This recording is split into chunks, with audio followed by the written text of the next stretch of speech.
ሰላም ጤና ይስጥልኝ ውድ የስፖርት ቤተሰቦች እንደምን ሰንብታችኋል? ዛሬ በኮሜንት ሴክሽን ላይ በጠየቃችሁኝ መሰረት ስለ ሳካ የአቋም መውረድ ምክንያቶችን ይዤላችሁ መጥቻለሁ።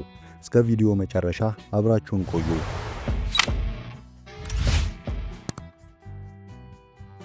ቡካዮ ሳካ ምን ነካው? የአርሰናልና የእንግሊዝ ብሔራዊ ቡድን ኮከብ ለክለቡም ሆነ ለሀገሩ ወሳኝ በሆነ ወቅት ላይ ድምቀቱ እየቀነሰ መጥቷል።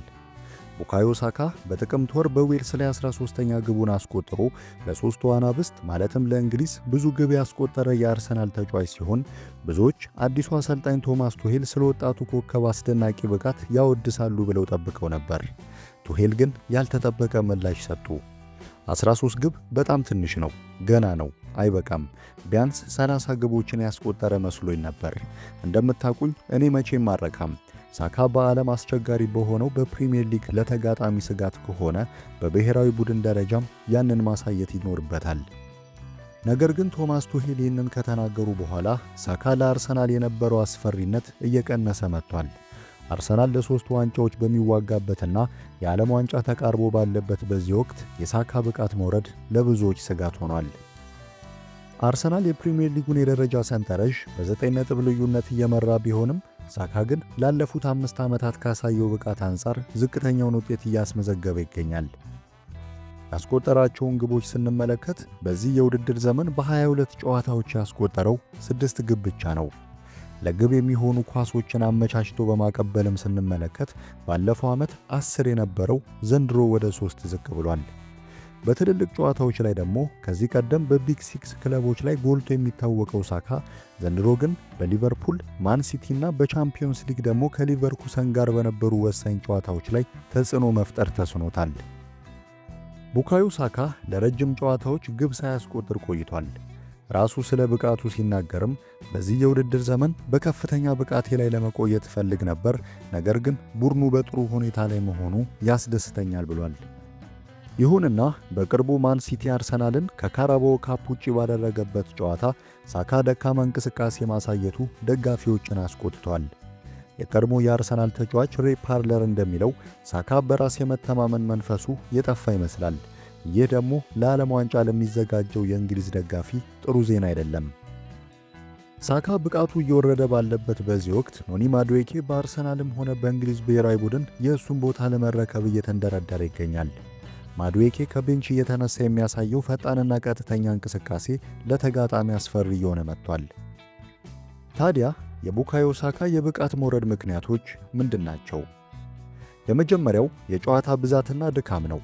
ሳካ ገና በ24 ዓመቱ ለአርሰናል 305 ጨዋታዎችን አድርጓል። ይህ ለአንድ ወጣት ተጫዋች እጅግ ከፍተኛ ድካም ሊፈጥር የሚችል ቁጥር ነው።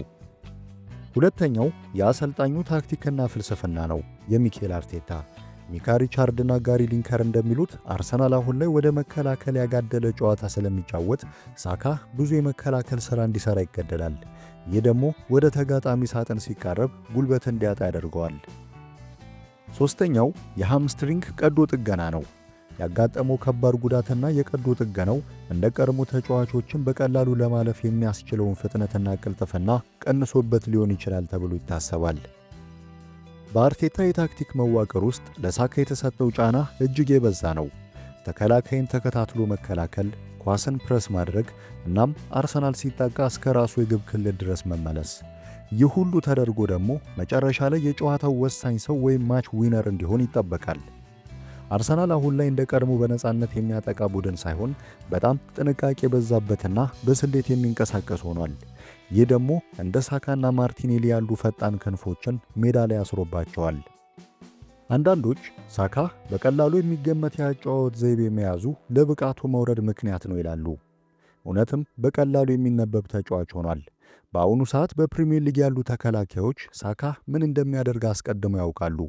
ኳሱን ይቀበላል፣ ወደ ውስጥ በግራ እግሩ ይቆርጣል ወይ ይሞክራል፣ አለዚያም ወደ ኋላ ይመልሳል።